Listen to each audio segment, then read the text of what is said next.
Building তৈরি করা হচ্ছে, ওই বিল্ডিংয়ে যেন ঝুঁকিপূর্ণ না থাকে। প্ল্যান পাস করা না থাকে তাহলে আমাদের ব্যবহারের অনুপযোগী হয়ে যায়। সরকারি বেসরকারি কোনো অফিসে অথবা বাসা বাড়িতে কেউ এই নিয়ম মানছে না। পৌর কর্তৃপক্ষ যত হবে সেটা ততদূরই করছে না। শহর জুড়ে নির্মাণ করা হচ্ছে বহুতল ভবন। যেসব ভবন নির্মাণ করা হয়ে গেছে তারও বেশিরভাগের নেই অনুমোদন।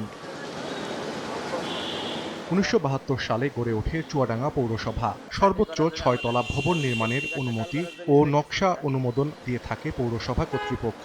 তবে প্রতিষ্ঠানটির তথ্য বলছে 4 বা 5 তলার অনুমতি নিয়ে অনেক ভবন নির্মাণ করা হয়েছে 8 তলা পর্যন্ত।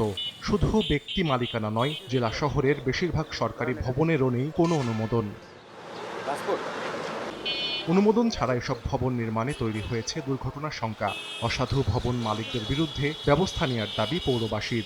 বিল্ডিং তৈরি করা হচ্ছে, ওই বিল্ডিংয়ে যেন ঝুঁকিপূর্ণ না থাকে। প্ল্যান পাস করা না থাকে তাহলে আমাদের ব্যবহারের অনুপযোগী হয়ে যায়। সরকারি বেসরকারি কোনো অফিসে অথবা বাসা বাড়িতে কেউ এই নিয়ম মানছে না। পৌর কর্তৃপক্ষ যত হবে সেটা ততদূরই করছে না। কোনটা ঝুঁকিপূর্ণ আর কোনটা অঝুঁকিপূর্ণ এটা তো আমরা তো নির্ণয় করতে পারবো না। বিএনবিসি বিল্ডিং কোড অনুযায়ী এবং বহুতল ভবন করার পূর্বে অবশ্যই ফায়ার সার্ভিস সিভিল ডিফেন্স অধিদপ্তর থেকে ছাড়পত্র গ্রহণ করুন এবং আগুন ব্যবহারে সচেতন হন। বিকাশে কম খরচে ক্যাশ আউটের লিমিট বেড়ে 50,000, প্রিয় এজেন্টও 2টা।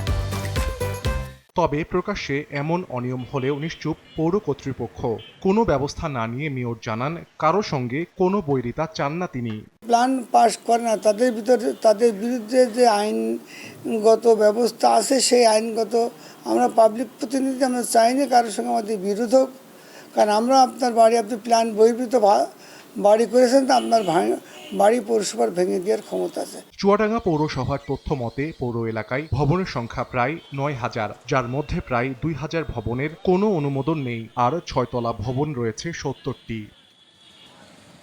সময় সংবাদ, চুয়াডাঙ্গা।